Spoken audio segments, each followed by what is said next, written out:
विजय sir को बुलाता हूँ।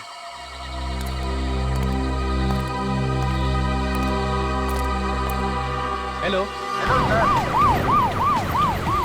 हेलो विजय सर। हाँ बोलो दीपक। सर इधर लफड़ा हुआ है। तुम्हें पक्का यकीन है? हाँ सर। कहाँ हो तुम? इधर पानी चिल्ली में। ठीक है, हम अभी पहुँचते हैं।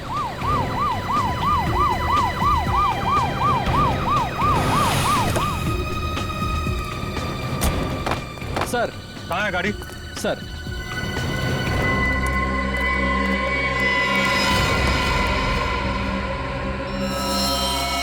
आदमी भी वही है और गाड़ी भी वही है। जा पकड़ो उसे। इंस्पेक्टर मुझे क्या हो रहा है यहाँ पे? आप प्लीज यहाँ से चले जाइए। नहीं, मैं नहीं जा सकता, मुझे उससे काम है।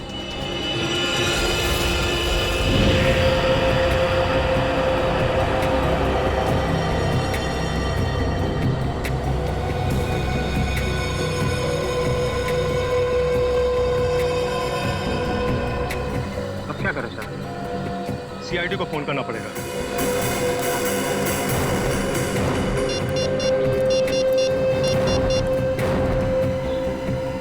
हेलो,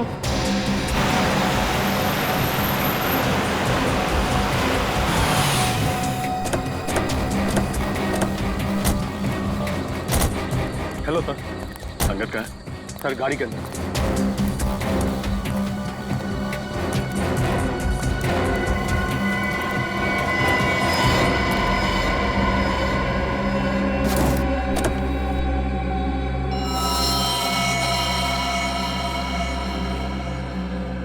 एक ही बार में गले की नस काट दी। लगता है सर मरे हुए काफी समय हो गया। देखो गाड़ी में और क्या क्या मिलता है।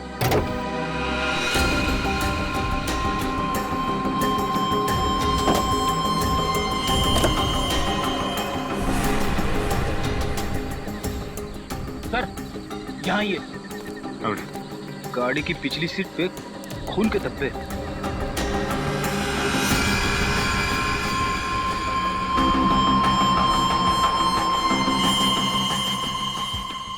सर अंगद की लाश तो ड्राइवर सीट पर है, फिर गाड़ी के पीछे वाली सीट पर खून के धब्बे कैसे हैं? हाँ पुर्वी, ये बात तो है। आपको कैसे पता चला कि इंद्रानी और लक्षिता के मर्डर केस में अंगद का कनेक्शन? दरअसल बात यह है सर कि 10 सितंबर की रात को मैंने इस आदमी को डॉक्टर सलूंके के साथ देखा। तब ये जिंदा था। वो 10 सितंबर की रात हम जेल से फरार दो कैदी टीपू और जग्गू का पीछा करते हुए वाड़ी वो हम पर लगातार फायर कर रहे थे। वहाँ पार्क की हुई एक गाड़ी के पीछे से भागते हुए वो जंगल में छिप गए। जब मैं उस गाड़ी के पास पहुंचा तो डॉक्टर सालुंके को उस गाड़ी से निकलते देख मैं आश्चर्यचकित रह गया। इंस्पेक्टर विजय क्या हो रहा है यहाँ पर? सर हम कुछ क्रिमिनल्स का पीछा कर रहे हैं। आपकी जान को भी खतरा हो सकता है। आप प्लीज यहाँ से चले जाइए। नहीं, मैं नहीं जा सकता, मुझे उससे काम है। सर मैंने कहा ना, आपकी जान को भी खतरा हो सकता है। प्लीज आप चले जाइए और उन्हें भी अपने साथ ले जाइए।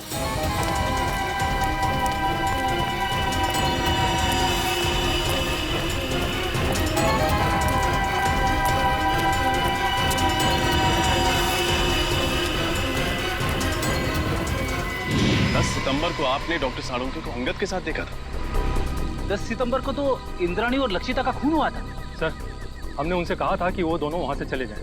वहां गोलियां चल रही थी, उनकी जान को खतरा था। लेकिन डॉक्टर सलूंके जिद करने लगे कि उन्हें इस आदमी से कुछ जरूरी बात करनी है। एक बात समझ में नहीं आई, लक्षिता और इंद्राणी के मर्डर से पहले सालुंके साहब अंगद को कैसे जानते थे? और आखिर ऐसी क्या बात थी कि वो दूसरा रात अंगद से मिलने गए? ये सवाल तो डॉक्टर सालुंके से एसीपी सर ही पूछ सकता है। ये रही डॉक्टर सालुंके की तैयार की गई फॉरेंसिक रिपोर्ट जो उन्होंने सितंबर 11 को तैयार की थी। और इस फोल्डर में दोबारा की तैयार की गई पोस्टमार्टम रिपोर्ट है जो तारिका और मैंने मिलकर तैयार की। और क्या अंतर है दोनों में? डॉक्टर सालुंके की रिपोर्ट के मुताबिक इंद्राणी और लक्षिता का खून रात 9 और 11 बजे के बीच हुआ, जबकि सच तो यह है कि दोनों की मौत रात 8 बजे के पहले हो चुकी थी। क्या? 10 सितंबर की रात को मैंने इस आदमी को डॉक्टर सालुंके के साथ देखा था।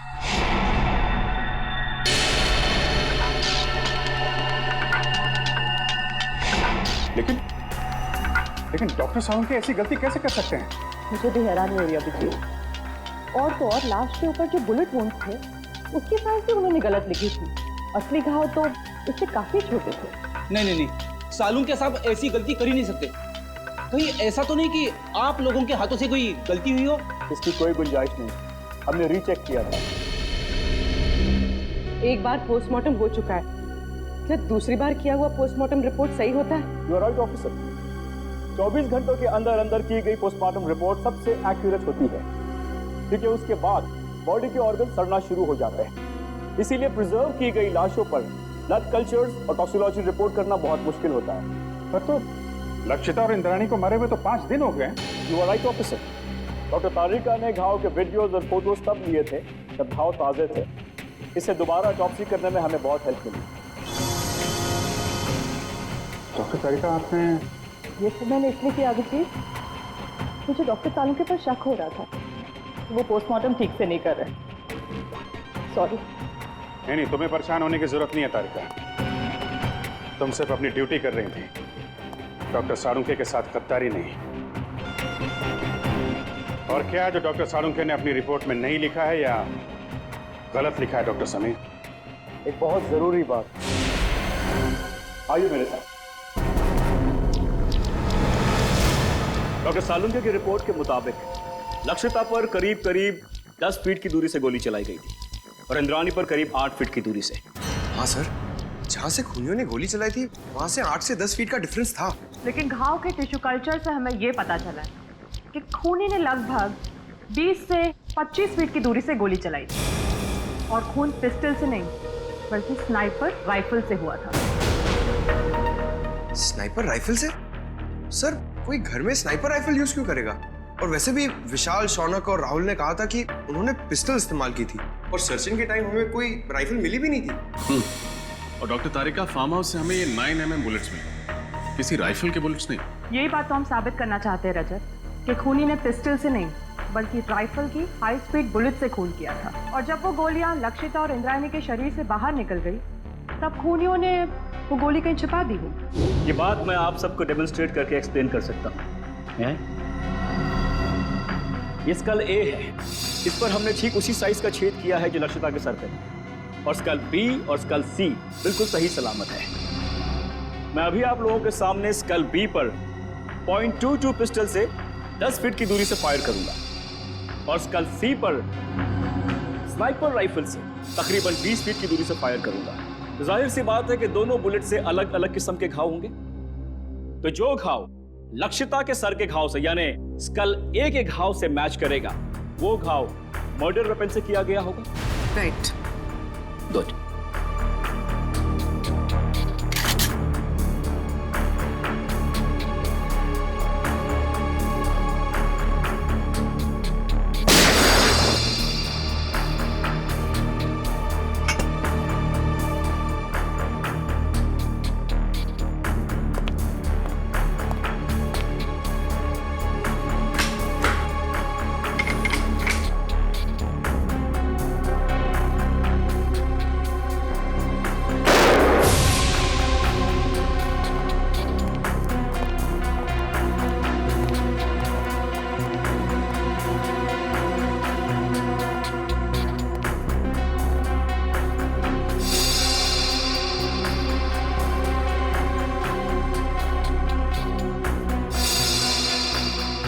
कहना बिल्कुल सही है सर, दोनों का खून राइफल से ही किया गया। हाई स्पीड बुलेट से जो घाव स्कल पर हुआ है वही घाव लक्षिता के सर पर भी था।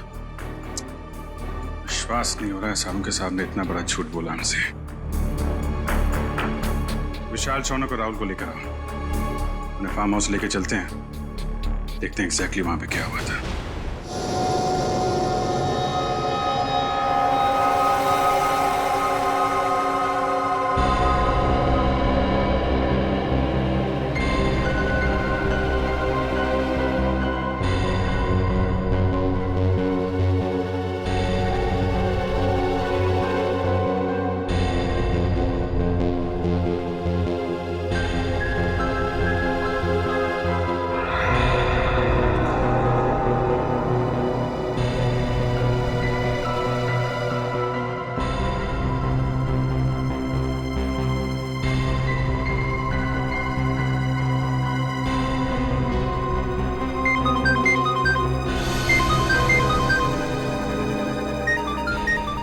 ये मेरा फोन है, मुझे लेने दो। डॉक्टर सालुंके, आप शांत हो जाइए। अगर आप इतना चिल्लाएंगे तो आपका बीपी हाई हो जाएगा। Private number? हेलो जी, 1 मिनट, आपके लिए फोन। ठीक है। हेलो, कहाँ हो तुम? मैं दोपहर से तुम्हारा इंतजार कर रहा हूँ, फोन क्यों नहीं किया? देखो, हाँ मुझे याद है सब कुछ, दोहराने की जरूरत नहीं है। आ रहा हूं मैं वहां पर। क्या तुम्हारा दिमाग खराब हो गया? देखो, जो कुछ करना है मेरे साथ करना, उसे कुछ भी नहीं होना चाहिए। हाँ ठीक है, आ रहा हूं मैं।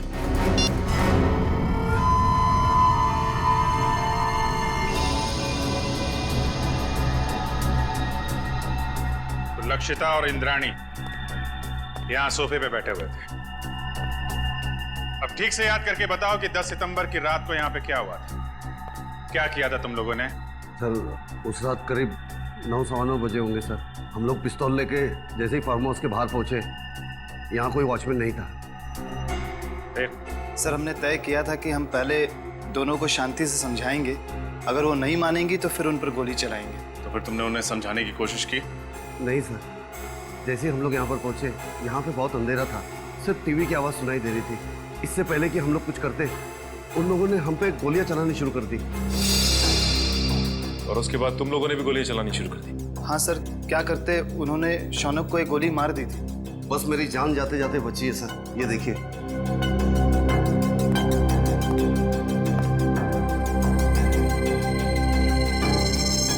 जब तुम्हें ये गोली लगी तो तुम कहाँ खड़े थे? यहाँ सर, मैं यहाँ खड़ा था सर। जैसे ही मुझे गोली लगी, मैं वहां पर उस दीवार पर जाके टकराया और मेरा सर वहां पर लग गया।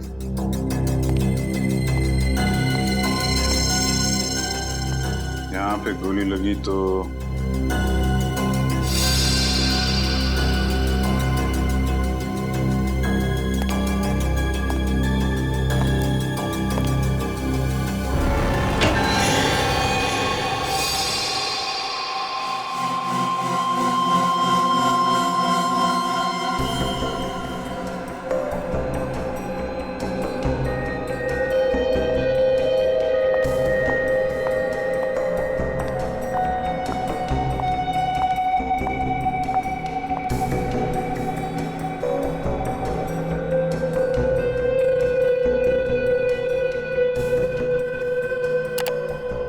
तारीख, गाड़ी की बैक सीट पर जो खून के धब्बे मिले हैं उनकी जांच हो गई। 2 अलग अलग लोगों का खून है और दोनों में औरत का डीएनए मिला है। Have a look. दोनों औरतों की उम्र 45 से ज्यादा नहीं होगी। डॉक्टर समीर, क्या आपको पूरा यकीन है कि इसमें और कोई तीसरे आदमी का डीएनए सैंपल नहीं है? दूसरी बार डीएनए जांच में कोई गलती नहीं होनी चाहिए। I am very sure doctor, मेरा टेस्ट गलत नहीं हो सकता है। ओके। अच्छा, आपने अभी कहा कि दोनों औरतों की उम्र लगभग 45 साल है, राइट? या 45। तो कहीं ये डीएनए इंद्राणी और लक्षिता का तो नहीं? उन दोनों की उम्र भी लगभग 45 साल ही थी। हो सकता है, क्वाइट पॉसिबल। लेकिन ये कंफर्म करने के लिए उन दोनों औरतों के डीएनए से इस खून के डीएनए को मैच करना होगा। इन तीनों की बातों से और डॉक्टर समीर और तारिका की फोरेंसिक रिपोर्ट से साफ साफ पता चलता है, यहाँ पे सारा चक्रव्यूह जानबूझ के रचा गया है। Yes sir. अगर ये तीनों दरवाजे से ही गोली चला के भाग गए, तो फिर शौनक का खून लक्षिता के शरीर के पास कैसे मिला? और सर, अगर दोनों यहाँ बैठी थी तो हमें इंद्राणी की लाश यहाँ नीचे कैसे मिली? हो सकता है गोली लगने के बाद वो वहां से उठ के भागी और यहाँ पे गिर पड़ी। और इस दीवार पे गोलियां कहां से चलाई गई? और तो और इन तीनों लोगों की उंगलियों के निशान इस घर में कहां से आए? अंगद, ये सारी कारीगरी उस अंगद की है। उसने इन तीनों की उंगलियों के निशान और ब्लड सैंपल यहाँ पे प्लांट किए हैं। और सर, अगर इंद्राणी और लक्षिता ने गोलियां चलाई होती तो हमें गन्स भी मिलती। गन्स तो हमें मिली नहीं है। करेक्ट। और सबसे बड़ी बात यह है कि गोली अगर दरवाजे की तरफ से चलती तो घाव सर के पीछे की तरफ होता है, सामने या साइड में नहीं। अब तो साफ हो गया है, डॉक्टर सालुंके ने जानबूझ के गलत रिपोर्ट बनाई है ताकि हम इन तीनों पे शक करें। मगर सर डॉक्टर सालुंखे ऐसा करेंगे क्यों? अब ये बात तो डॉक्टर सालुंखे ही बता सकते हैं, और डॉक्टर साहब गायब हैं। समझ में नहीं आता ये सालुंखे अजीब हरकतें क्यों कर रहा है। सर, अंगद के गाड़ी के बैक सीट पे जो खून मिला था उसके डीएनए टेस्ट से साबित होता है कि वो खून लक्षिता और इंद्रानी का था, और डॉक्टर सालुंखे उस दिन अंगद के साथ ही थे। सालुंखे से बहुत सारे सवाल पूछने हैं, बहुत सारे सवाल हैं। फोन लगा रहा हूँ लेकिन फोन लग नहीं रहा है उसका।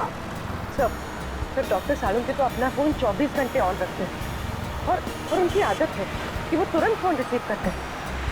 लेकिन सर जब हम उनके घर उस दिन गए थे तो उन्हें पता भी नहीं था कि उनका फोन है कहाँ।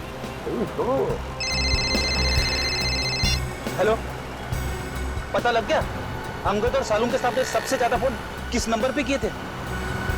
हाँ, मैं नोट करता हूँ। पूर्वी फोन दो। हाँ बोलिए। Okay, thank you sir. Salunkhe साहब ने 10 सितंबर को अंगद के साथ 15 बार फोन पे बात की थी, और हर बार उनकी फोन का लोकेशन वाड़ी और पनवेल के बीच था। अंगद को 15 बार फोन किया है और वाड़ी और पनवेल के बीच में? सर ये अंगद किसी प्राइवेट नंबर से फोन पे बात कर रहा था, इसीलिए उसका मोबाइल फोन ट्रेस नहीं हो पाया। और 15 सितंबर को रात 9 बजे सालुंखे साहब का मोबाइल शादीन मॉल के पास ट्रेस किया गया है। शादीन मॉल?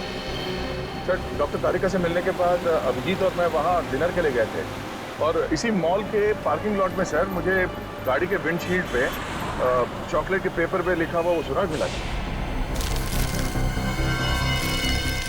और उसी सुराग के जरिए हम लोग होटल रेड सेंट्रल के कमरा नंबर 111 तक पहुंचे। सर इसका मतलब डॉक्टर सालुंखे ने आपकी गाड़ी पर वो सुराग हमारे लिए छोड़ा था। सर मतलब डॉक्टर सालुंखे हमारी मदद करना चाहते हैं। पहले ये सालुंखे काम बिगाड़ता है और फिर सुधारने के लिए हमारी मदद भी कर रहा है। वाह! सालुंखे को तो सच्चाई बतानी ही पड़ेगी, सच्चाई बतानी पड़ेगी सालुंखे को।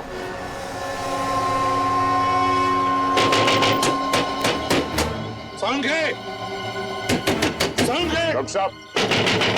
सालुंखे साहब! सर, दरवाजा तोड़ दूं? तोड़ दो। डॉक्टर साहब!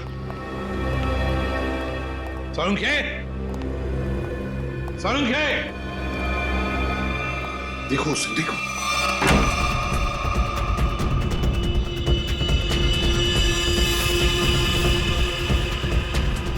अबे पकिया, उठ, सीआईडी वाले आगे।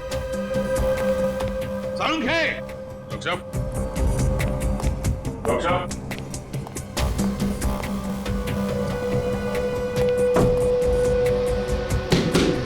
सालुंखे साहब!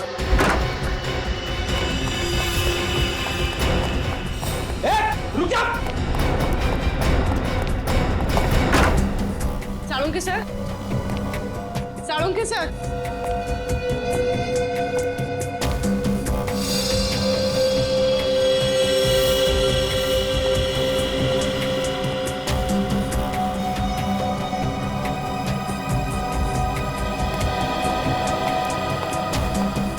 सालुंखे गायब है ना? क्या शक था मुझे यही होगा। सर, ये क्या है? सालुंखे का पुराना शौक, लकड़ी के मॉडल्स बनाना।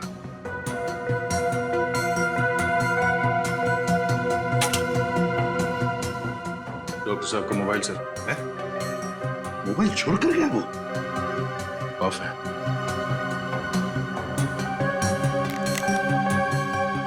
सर, इसमें ना तो बैटरी है ना सिम कार्ड। बैटरी भी नहीं, सिम कार्ड भी नहीं। सर सालुंखे सर तो कहीं नहीं, मगर अंदर के कमरे में काफी सारे मॉनिटर्स का सेटअप लगा है, सीसीटीवी मॉनिटर। CCTV monitors?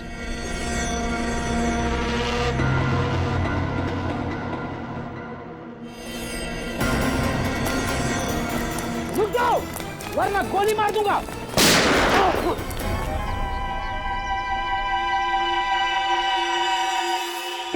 बच गया, बच गया, लेकिन अब नहीं बचोगे बच्चू।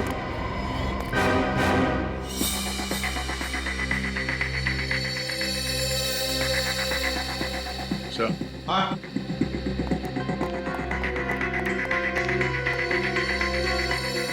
ये देखिए सर, खुफिया कैमरा। लगता है कोई डॉक्टर सालुंके के ऊपर नजर रखे हुए था। सर, और ये मोनिका भी कहीं दिखाई नहीं दे रही। सर, मुझे लगता है सालुंके सर को ये कहीं लेकर गई होगी सर। कहाँ? ये दोनों बताएंगे सर। हमें कुछ नहीं मालूम साहब। क्या जानते हो डॉक्टर? साहब कुछ नहीं जानते सर। कुछ नहीं जानते? कुछ नहीं जानते साहब, हम तो सिर्फ घर की देखभाल करते हैं साहब। डॉक्टर सालुंके और मैडम मोनिका के जाने के बाद घर में कोई ना देख पाए सर। डॉक्टर सालुंके कहाँ है? हमें कुछ नहीं मालूम सर। तो छोटे मोटे टपोरी है सर। हमें कहा गया था इस घर पे नजर रख के, और जब भी कोई इधर ताक झाक करे तो हमें खबर कर दे। तुमने अभी तक ये नहीं बताया कि डॉक्टर सालुंके और मोनिका कहाँ है? बताओ। कैसे बताए सर? हमें खुद को नहीं पता। हमें तो इतना पता है कि जब तक राहुल, शौनम और विशाल को अदालत सजा नहीं दे देती, तब तक डॉक्टर सालुंके को अपने कब्जे में रखने का है। सर, हमने आपको सब कुछ बता दिया है सर। अपना जुर्म भी कबूल कर लिया है सर। और सर ये भी बता दिया है कि हमने लक्षिता और इंद्राणी का खून कैसे किया, फिर हमें यहाँ क्यों बिठा के रखा है? ये बताने के लिए कि इंद्राणी और लक्षिता का खून तुम लोगों ने नहीं किया। क्या? पर सर, हमने तो सर अपने हाथों से लक्षिता और इंद्राणिया पे गोली चलाई थी सर। हाँ, लेकिन वो दोनों पहले से ही मर चुकी थी। क्या? वो दोनों मर चुके थे? हाँ, मैं समझाता हूँ। तुम तीनों ने गोलियां जरूर चलाई थी इंद्राणी और लक्षिता पर उनकी मौत जिन गोलियों से हुई, वो गोलियां तुम लोगों ने नहीं चलाई। तो फिर वो गोलियां किसने चलाई? उस खूनी ने चलाई थी गोलियां जो तुम्हें इन दोनों के खून में फंसाना चाहता था। सर, अगर हमने खून नहीं किया तो फिर हम जा सकते हैं सर? नहीं, तुम लोगों ने खून नहीं किया, पर खून करने की कोशिश जरूर की है, और इसकी सजा तुम्हें जरूर मिलेगी।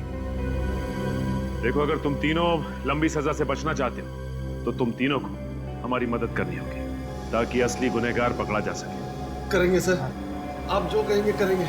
हम लोग तीनों आपकी पूरी मदद करेंगे सर। और एक बात बताओ, क्या तुम लोगों का ऐसा कोई दुश्मन है जिसे फायदा हो तुम तीनों को फांसी पे चढ़ाकर? सर दुश्मन तो वैसे कई है।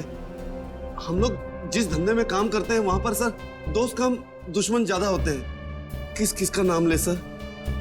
सर, इन तीनों को फंसाने के लिए खूनी को पहले से मालूम होना चाहिए था कि उस रात ये लोग लक्षिता और इंद्राणी का खून करने जाने वाले हैं। ये बात तो है दया, कोई तो जरूर जानता होगा। एक बात बताओ, कौन जानता था तुम्हारे इस प्लान के बारे में कि तुम उस फार्म हाउस पर जाने वाले हो? नहीं सर, ये बात तो हमने राजी रखी थी। वैसे ये प्लान तुम लोगों ने बनाया कहां पर? हा? सर, होटल रेड सेंट्रल में। अंगद के कमरे में? कमरा नंबर 111 में? नहीं, रूम नंबर 111 में नहीं सर, 308 सर। हाँ सर।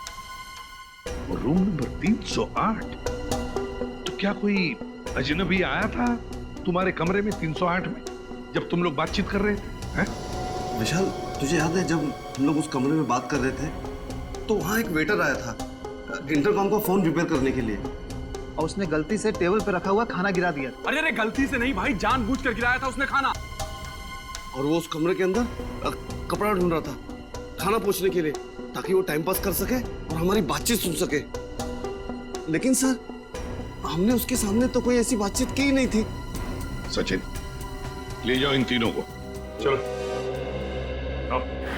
हाँ फ्रेडी, क्या पता चल? सर, हमने पूरा फुटेज चेक कर लिया सर। सालुंके साहब के घर पे मोनिका और तारिका के अलावा बाहर का कोई आदमी आया नहीं था। और सर, सालुंके साहब और तारिका के बीच में कुछ बातचीत हुई है। क्या बातचीत हुई है? अब साउंड नहीं है, इसके लिए समझ में नहीं आ रहा। सर, किसी लिप रीडिंग एक्सपर्ट को बुला लेते हैं, शायद कुछ पता चल जाए कि इन दोनों के बीच क्या बातचीत हुई थी। बुला लो किसी लिप रीडिंग एक्सपर्ट को, पता तो चले क्या बात हो रही थी। होटल रेड सेंट्रल, कमरा नंबर 308, वेटर।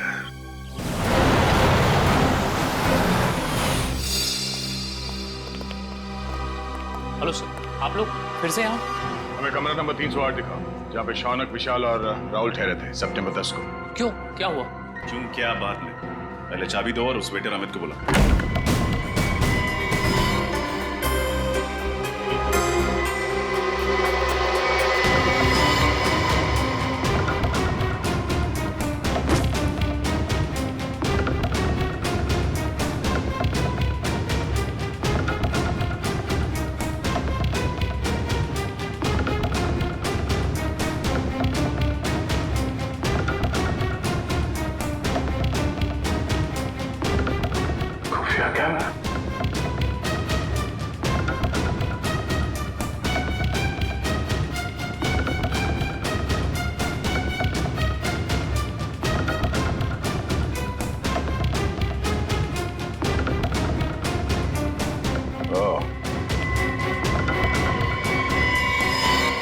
ये देखो, खुफिया कैमरा और ये बग।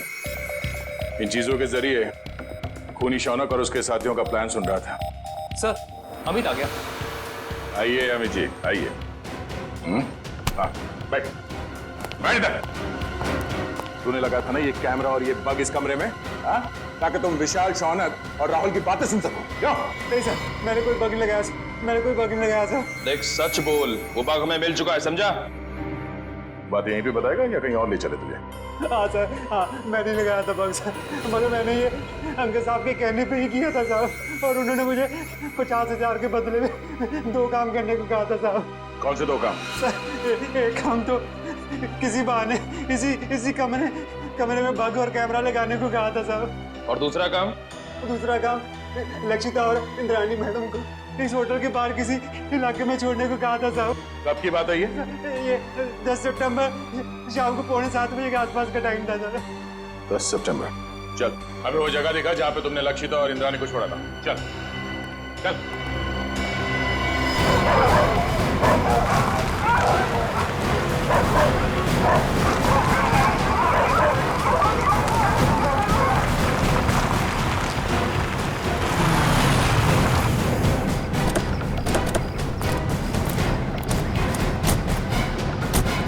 सर, यहाँ पे छोड़ा था मैंने, और सर वो दोनों वहाँ पे खड़े थे, वहाँ पे। कुछ बात कर रहे थे वो? हाँ सर, बहुत ही गुस्से में इस बात कर रहे थे सर। कह रहे थे कि वो हमें धमकाने की कोशिश कर सकता है, अगर उसने दगाबाजी करने की कोशिश की तो हम भी उसे छोड़ेंगे नहीं।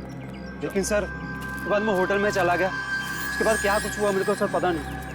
सर, इंस्पेक्टर विजय ने डॉक्टर सालुंखे और अंगद की गाड़ी को आखिरी बार यहीं आगे पास में ही देखा, और बाद में गाड़ी की बैक सीट पर उन दोनों औरतों के खून के निशान भी मिले। ऐसी जगह पे राइफल या स्पीड बुलेट का इस्तेमाल किया जा सकता है। खूनी ने राइफल का इस्तेमाल किया है, पिस्टल का नहीं। तो गोली 5 फीट की दूरी से नहीं, काफी दूर से चलाई गई है। एक काम करो, आसपास देखो कोई सबूत मिलता है क्या।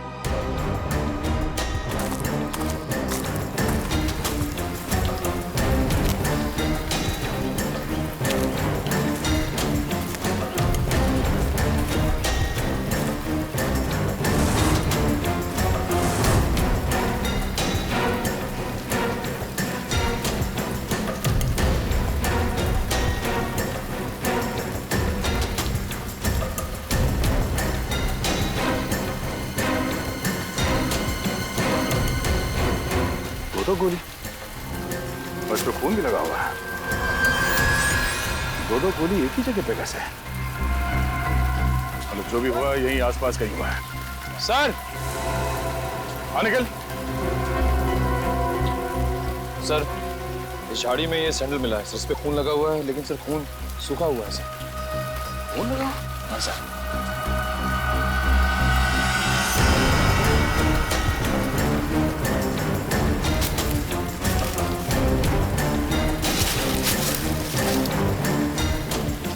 सर, ये तो लक्षिता मैडम का बैग है, ये अच्छी तरह से याद है। उस दिन होटल में वो यही बैग लेकर आई थी। लक्षिता मैडम का बैग? कैसे? खून लगा हुआ है। इस बैग पे जो उंगलियों के निशान हैं, जरूर उस खूनी के होंगे। और वो खूनी भी ज्यादा दूर नहीं गया होगा।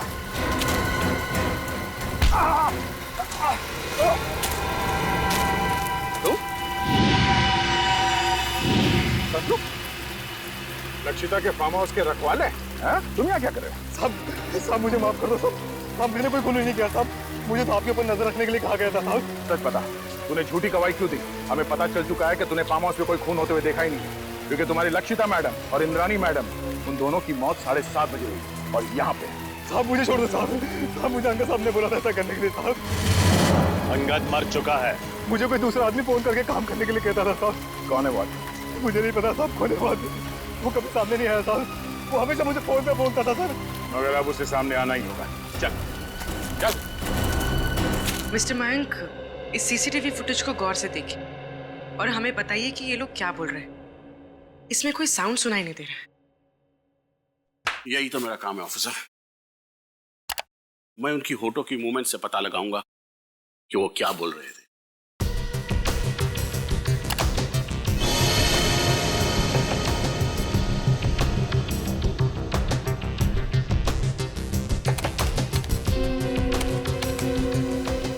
ACP sir,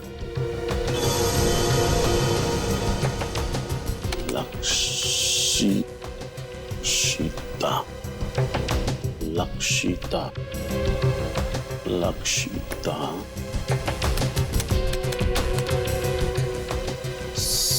CID team.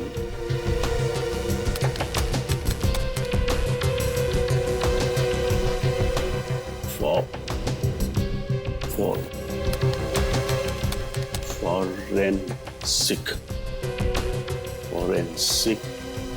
Abhijit, उस प्लॉट पर से जो पर्स मिला, उस पर जो उंगलियों के निशान है वो खूनी के ही हैं। सर, ये खूनी बहुत चालाक है। काम होने के बाद अपने आदमियों को भी मार डालता है। अंगद के अलावा किसी और को कुछ मालूम नहीं था उसके बारे में, इसलिए लक्षिता और इंद्राणी को मारने के बाद उसने अंगद का भी खून कर दिया। और इसीलिए अभिजीत, मुझे साळुंखे की चिंता हो रही है। उसकी भी जान को खतरा हो सकता है। समझ में नहीं आता गया कहाँ। हाँ, मैं कुछ मिला क्या? सर, कोशिश कर रहा हूं सर। सर, ये मोनिका मुझे नर्स नहीं, एक क्रिमिनल लगती है। जरूर यही साळुंखे साहब को कहीं ले गई होगी। हाँ, और ये तारिका, ये साळुंखे के घर क्यों गई थी उससे मिलने? और ये बात उसने हमें बताई भी नहीं। सर ये देखिए, तो डॉक्टर तारिका डॉक्टर साळुंखे से माफी मांग रही है और कह रही है ACP सर और पूरी CID team Lakshita Indrayani murder case में की गई आपकी फॉरेंसिक जांच पर शक कर रही है। सॉरी सर, ये सब मेरी वजह से हो रहा है।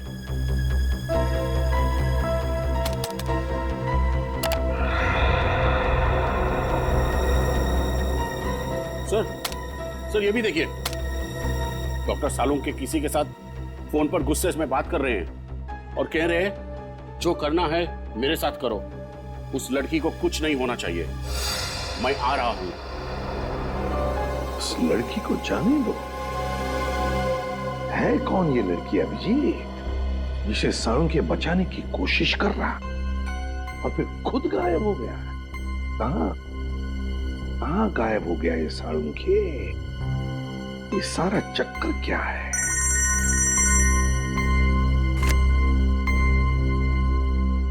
डॉक्टर समीर, ये देखिए सर,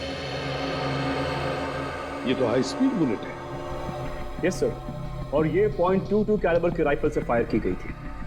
लक्षिता और इंद्राणी के शरीर पर जो घाव थे वो इन्हीं बुलेट से हुए थे सर। ओह,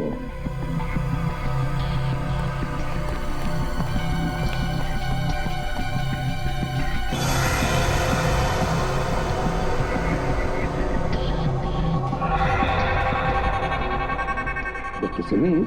यस सर। ये अंगूठे का निशान है ना? Yes sir.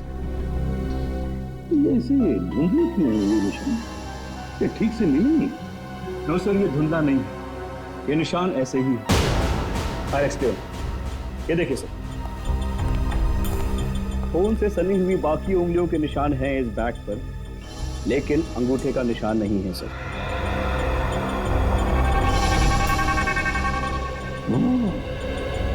लगता है अभिजीत, ये अंगूठा डैमेज्ड है, जिसकी वजह से रेखाएं मिट गई हैं।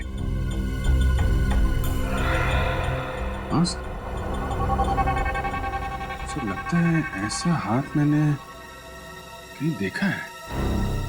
बिल्कुल सही अभिजीत, मैंने भी ऐसे अंगूठे वाले आदमी को देखा है। लेकिन अभिजीत, हम ऐसे अंगूठे वाले खूनी को तब तक नहीं पकड़ सकते जब तक हमें यह पता नहीं कि उसने साळुंखे को छुपा के रखा कहाँ है, और फिर साळुंखे किस लड़की को बचाने की कोशिश कर रहा है समझ में नहीं आ रहा है, और फिर क्यों। तो अब क्या करें सर? कुछ तो जरूर करेंगे, कुछ तो जरूर करेंगे।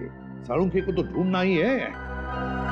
जरा सोचो, साळुंखे ने फोरेंसिक का रिपोर्ट गलत बनाया था ताकि हम उस पर शक करें। और फिर उन्होंने दया के लिए होटल रेड सेंट्रल का सुराग छोड़ा, उसकी गाड़ी के वाइपर पे। उन्हें पता था कि हम उनके घर पे पूछताछ करने जरूर जाएंगे और हमें पता चल जाएगा कि उनके घर पे सीसीटीवी कैमरे लगाए गए। सर डॉक्टर साळुंखे ने हर कदम पे बहुत होशियारी से हमारे लिए सुराग छोड़े हैं, तो अपने घर पे कोई ना कोई सुराग छोड़े बगैर तो जा नहीं सकते सर। लेकिन सर हमें उनके घर पर ऐसा कुछ भी नहीं मिला था। है सुराग है। कौन सा सुराग सर? घर रेडी, घर, एक लकड़ी का छोटा सा घर। सीसीटीवी फुटेज में हमने देखा है कि साळुंखे घर से बाहर जाने से पहले एक छोटा सा घर बना रहा था। वो घर तो डॉक्टर तारिका के घर जैसा है। हाँ, तारिका कहाँ है? डॉक्टर समीर, तारिका कहाँ है? सर अंदर की कार सीट पर जो खून के धब्बों के निशान मिले थे, उनकी जांच करने के बाद वो कहीं चली गई है। उसका फोन भी नहीं लग रहा है। मतलब डॉक्टर साळुंखे फोन पे जिस लड़की को बचाने की बात कर रहे थे वो डॉक्टर तारिका है। हाँ अभिजीत, साळुंखे तारिका के घर ही गया है। इसका मतलब है साळुंखे और तारिका की जान खतरे में है।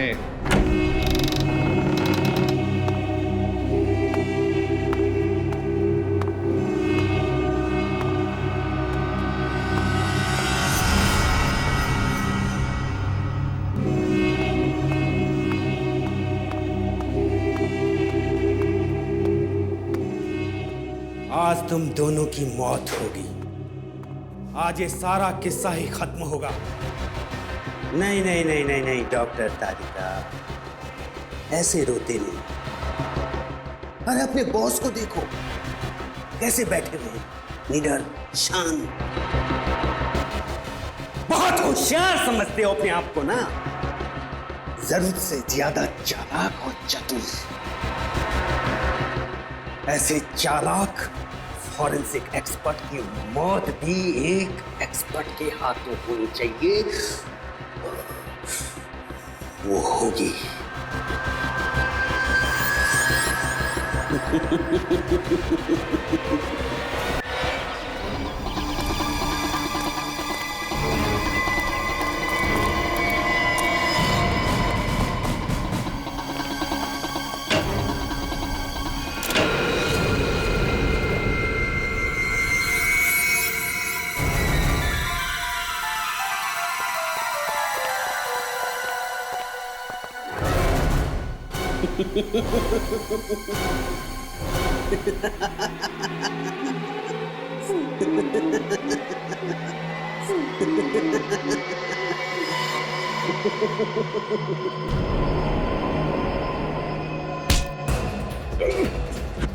इंजेक्शन मुझे दे दो तुषार, और किसी नहीं।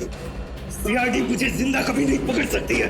मैं ये इंजेक्शन खुद इंजेक्ट करूंगा। नहीं नहीं।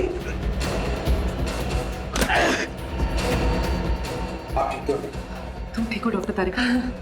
बहुत होशियारी दिखा दी तुमने तुषार। बता मेरे साथी मोनिका कहाँ? मैंने इसे भी जहर का इंजेक्शन दिया है। मेरे साथी तक को नहीं छोड़ा। पंकज जल्दी से मोनिका के पास जा और से हॉस्पिटल पहुंचा। अब तेरा खेल खत्म तुषार। तूने डॉक्टर साळुंखे को बेईमानी करने पर मजबूर किया, लेकिन उन्होंने बेईमानी में भी ईमानदारी दिखाई और हमारे लिए सुराग छोड़ते गए। आपने मुझे धोखा दिया डॉक्टर साहब। अगर मुझे फांसी नहीं हुई तो जेल से निकलने के बाद मैं सीधे आपका खून करूंगा। अगर दोबारा डॉक्टर साळुंखे के साथ ऐसे बात की तो तू बोलने लायक भी नहीं रहेगा।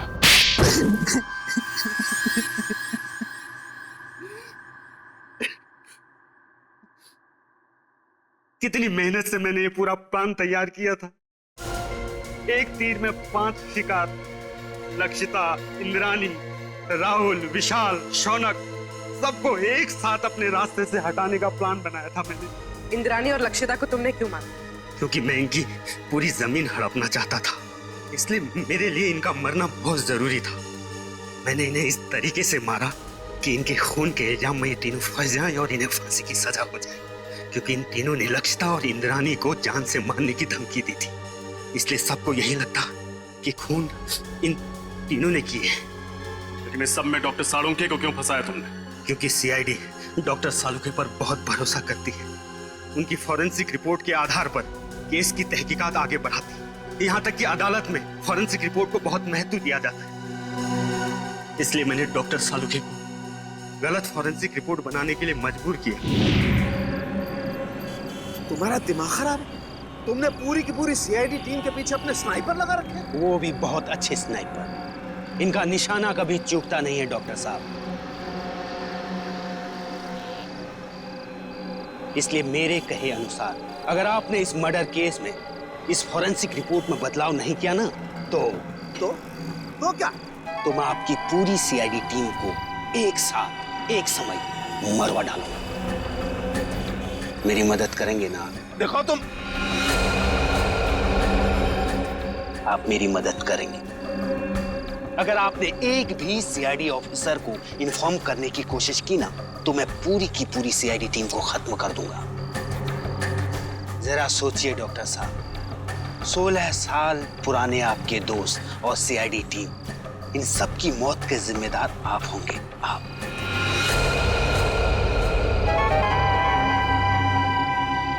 ठीक है, मैं तुम्हारी मदद करूंगा। बहुत अच्छी। और हाँ, कोई होशियारी नहीं। हमारी हर चीज अभी रिकॉर्ड करेगा। तुमने डॉक्टर साळुंखे पर दबाव डालने के लिए हमारी जान लेने की धमकी दी। एक इंसान के पीछे एक हैवान छुपा हुआ है। अब बताओ, 10 सितंबर की रात को पनवेल के फार्म हाउस में क्या हुआ था? मुझे पता था अंधेरे में गोलियां चलाने के बाद राहुल, शौनक और विशाल को यही लगेगा कि उन्होंने लक्षिता और इंद्राणी को मार डाला है। जब वो वहां से भाग रहे थे तब मैंने वॉचमैन संतरू का इस्तेमाल किया। मुझे एक चश्मदीद गवाह की जरूरत थी जिसके बयान पर सीआईडी भी भरोसा करती और जो बाद में अदालत में भी तीनों के खिलाफ गवाही देता। प्लान तो तुमने बहुत मेहनत से बनाया था, लेकिन डॉक्टर साळुंखे की होशियारी और हमारी टीम की सूझबूझ और एकता के कारण तुम्हारा प्लान कामयाब नहीं हुआ। अब तुम्हारे खिलाफ ऐसा केस तैयार करेंगे कि इस डबल मर्डर के लिए तुम्हें फांसी ही होगी। साळुंखे, यार हमने तुम पर शक किया, मगर तुमने अपना सब कुछ दांव पर लगा दिया हमें बचाने के लिए। सॉरी यार। अरे सॉरी? हाँ सॉरी। कम ऑन यार, अरे मेरा फर्ज था ये सब कुछ करना। पिछले 16 साल से हम लोग एक परिवार की तरह से काम कर रहे हैं। सीआईडी मेरा अपना परिवार है यार। हाँ मैं मानता हूं, एक पल के लिए मुझे कश्मकश थी कि मैं सीआईडी को भी बचाऊं और अपने प्रोफेशन के साथ गद्दारी भी नहीं करूं। ये प्रॉब्लम थी मेरे सामने। लेकिन यार प्रतिमान, प्लीज डोंट से सॉरी यार, प्लीज। चलो ठीक है, जो हुआ सो हुआ है ना, भूल जा यार। लेकिन सबसे खुशी की बात क्या है मालूम? जो तू सही सलामत वापस आया वन पीस में। आना ही था मुझे वापस। मुझे पूरा भरोसा था तुम लोगों पर। मुझे मालूम था तुम लोग मुझे कभी कुछ नहीं होने दोगे। तू रोता क्यों है? रो नहीं रहा हूं मैं यार, रो नहीं रहा हूं मैं यार। तुम नहीं सुधरोगे यार।